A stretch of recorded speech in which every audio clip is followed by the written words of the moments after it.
Wait, this man was caught not once, not twice, but 4 times, doing something so disturbing even the judge couldn't believe the excuse he gave in court. And when he finally tried to explain himself, the entire courtroom went silent. This is the case of Stefon Scott, a man standing in court for sentencing after repeatedly committing the same disturbing offense. At first, it sounds like a typical apology. He talks about change, about faith, about wanting to be better.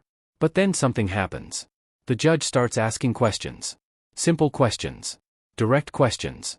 And that's when everything begins to fall apart. Because the more he explains, the less it makes sense. And when the judge finally responds, it's not just disbelief, it's a complete shutdown. What follows is a tense courtroom exchange that leads to a powerful and unforgettable sentencing decision. Stay with me, because this case isn't just about what happened, it's about what happens when excuses stop working, and accountability finally takes over. Case number 25-CR43041, the State of Ohio versus Stefon Scott. Mr. Scott is before the court with his counsel, Mr. Ernst. Ms. Nicholson, on behalf of the State of Ohio, we're here for sentencing. Has everyone had an opportunity to review the pre-sentence investigation? Yes, Your Honor. Yes, Your Honor. Ms. Nicholson, anything on behalf of the state? Your Honor, first, the victim's mother is present, and she would like to address the court. I'll let her go first. Your Honor, the man being sentenced today has committed this crime multiple times. This is not a one-time mistake. It was a repeated, deliberate act. Even while facing charges in this case, he committed the same type of offense again. That shows a clear pattern and a refusal to change his behavior. What he did to my daughter has had lasting effects. She was simply doing her job when she was sexually violated. Since that day, she has experienced anxiety about going to work. She has had nightmares. Her sense of safety was taken from her in a place where she should have felt secure, especially as a teenager. No one should have to fear being sexually exposed to while working. No family should have to watch their child struggle with anxiety because someone chose to repeatedly act in a sexually aggressive and unlawful way. We are deeply concerned that without serious consequences, this behavior will continue and may escalate. His history shows that lighter consequences have not stopped him. We respectfully ask the court to sentence him to the fullest extent allowed by the law. Accountability is necessary not only for my daughter, but to protect other women in this community. Thank you. Thank you. The state agrees that this is a continued pattern of conduct that has not been altered by previous consequences. He has convictions in May of 2019, May of 2023. He had the offense, which is now a conviction, in November of 2025 in Lebanon Municipal Court that occurred days after being arraigned, in this case, in the lower court, where he was given no bond and was walked in on the warrant. A bond was not set, and days later he committed the offense that was charged out of Lebanon Municipal Court. His record shows that he had been off probation just over 2 weeks out of the Brown County case when he committed this offense. I think the statements made in the pre-sentence investigation show a complete lack of accountability on his part, taking responsibility for his conduct. And based on all of that, the state would be asking for the maximum period of incarceration. The court is not required to impose community control in this case, and I believe the defendant's history shows that he is not amenable or appropriate for community control. Additionally, if the court were to find that community control is appropriate, we would ask that he have a no contact so that the victim can go to work and have some peace of mind. Additionally, in further looking at the jail time credit, I believe he is entitled to 4 days of jail time credit in this case. He walked in on the warrant and was given no bond. No bond was set in the Warren County Court, and he was never taken into custody. He was arrested on November 2nd for the Lebanon Municipal Court case. At his arraignment on November 21st, in the Common Pleas Court after indictment, he was issued a cash bond out of this case, which he then posted and was released on monitor on November 25th. And so he was not held on any bond related to this incident until November 21st of 2025. All right, thank you. Anything from probation? Nothing further, Your Honor. Mr. Ernst? So I've been in pretty constant contact with Stefon since this happened. He did do jail time, whether there's credit or wherever it happened. It did create within him a change, Your Honor, and it's kind of as follows. If you recall, in this case, we did ask to modify his release to allow him to go to work. He is employed at PAX here in town, and he got with child support. He has a 7-year-old son that he's current on child support. They have worked with him to allow him to become employed, and he's current there. Some things that adversely affected him during this time, and particularly during the time he was incarcerated. Up till now, he's not been able to see his 7-year-old son, and his mother of his child is not against him. She's not filed anything. He has been without now for, 4 months. The ability to participate in the sports that he was doing before this happened, as he's able to with Faith Building Church here up by the Y. He's really stressed to me a need to further that with being able to go to church to develop the community. He's researched these things. Throughout this event and what's happened here, there has been a change that he has stressed repeatedly. He will engage in counseling. Those 4 things, I think, are something that's different than what's happened to him before, where he has made a decision in his mind that he needs to address this and will follow any recommendations you make. This has had a deprivation of his ability to help raise his son. That hurts. We respect everything that's been said to you today. I believe he supports me in what I just told you. Is that right, Stefon? Mr. Scott, is there anything you'd like to say before I pronounce sentence? I just would like to say I'm sorry. I've been trying to change. I haven't been able to go back to church, and I think that I just been every night I think about this. It's always on my mind. I know the pain that I caused. I just want to make it right, and I'm so sorry. Court has considered anything else? I'm sorry, I didn't mean to interrupt you. I don't want to continue to live a life of sin. I'm better than that. I know I am.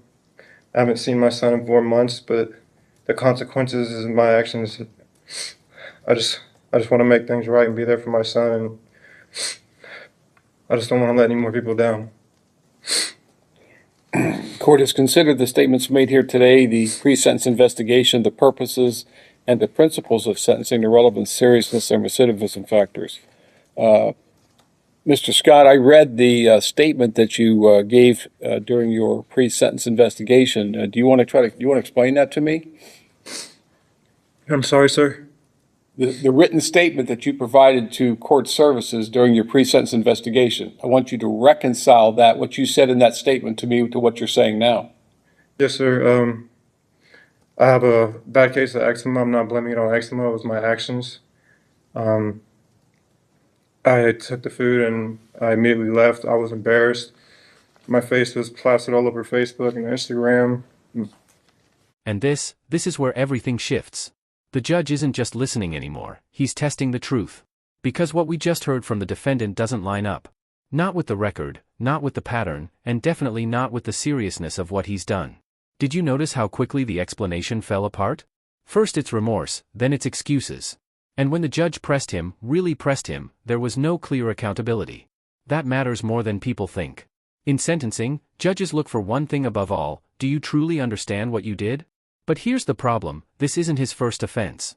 It's a repeated behavior.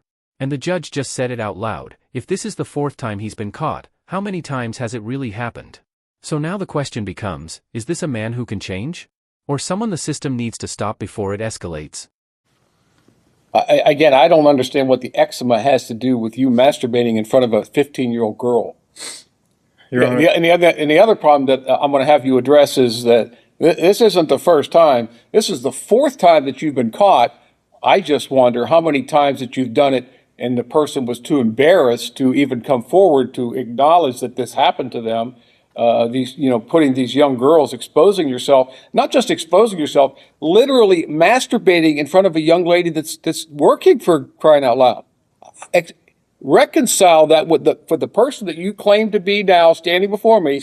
You need to reconcile that to me because right now my mind's going, well, this is the fourth time you've been caught. I'm guessing you've done it, people that drive drunk and get caught. And that's not the first time they did it.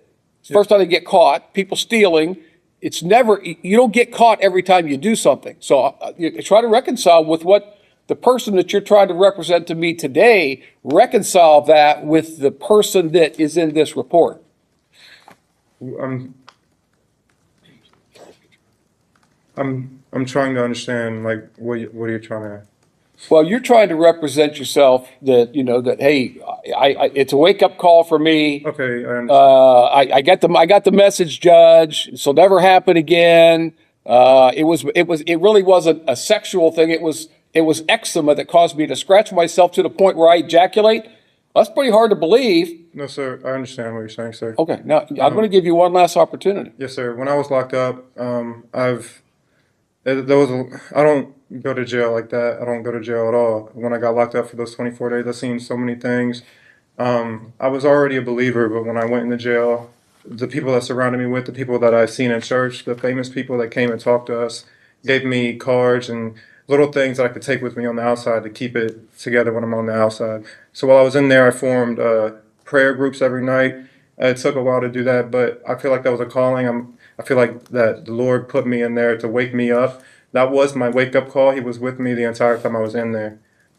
People around me even felt it, and I was trying to, everything we did after we ate or before we ate, before we went to bed, we prayed.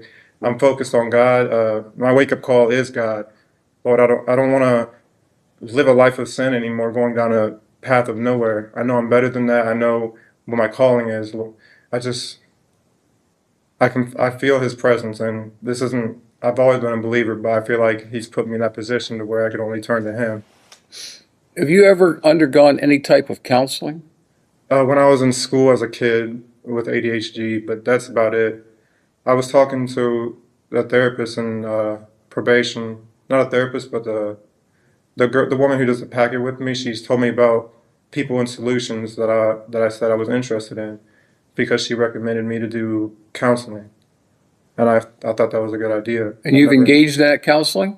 I'm sorry. Yes, online, yes, but I didn't have a job because I didn't have work release, so I'd have to pay for it. But I did do 4 classes online. I'll talk to people at Talbot House. They said they're willing to take me after my situation.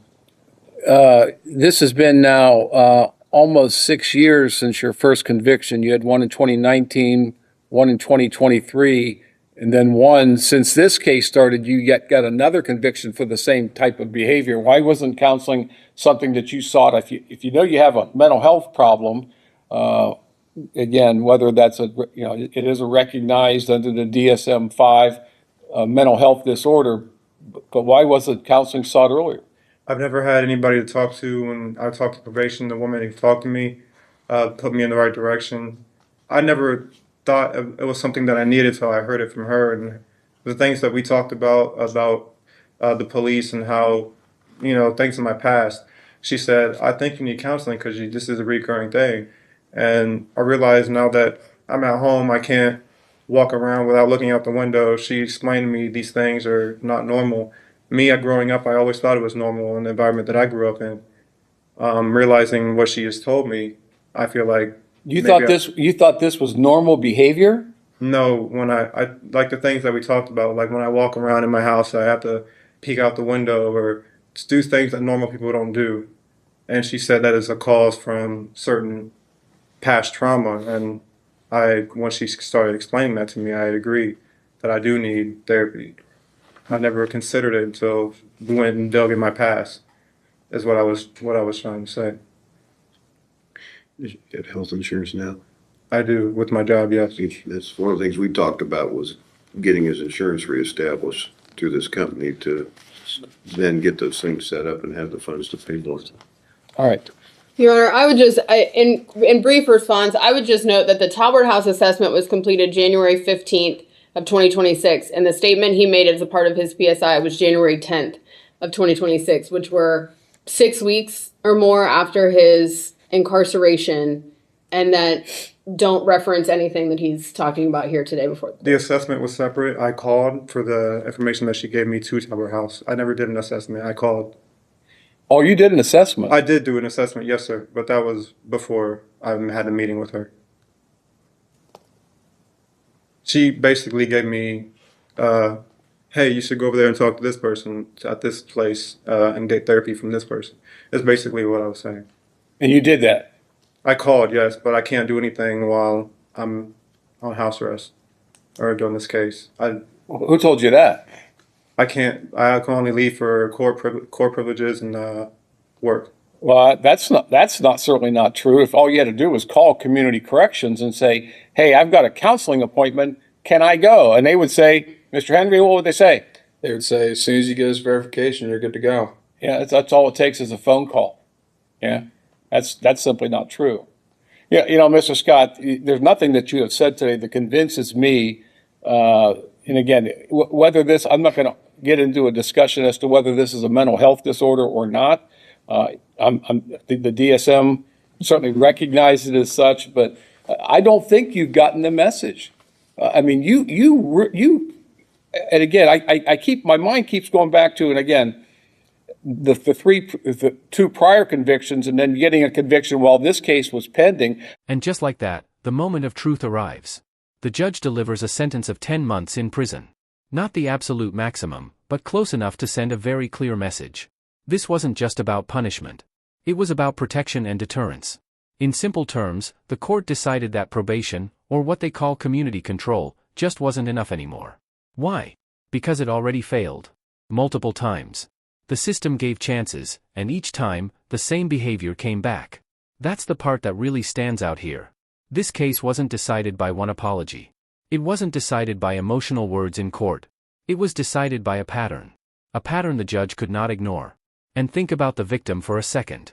A teenage girl, just doing her job, and now she carries fear into a place that should have felt safe. That's something no sentence can fully undo.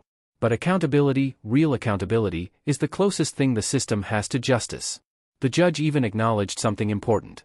He didn't give the full 12 months because the defendant took a plea. He spared the victim from reliving that trauma in trial. That shows balance. It shows fairness. But it doesn't erase what happened. And maybe the most powerful moment? When the judge said, essentially, you haven't gotten the message yet. That's why prison becomes necessary. Not just to punish, but to force a pause.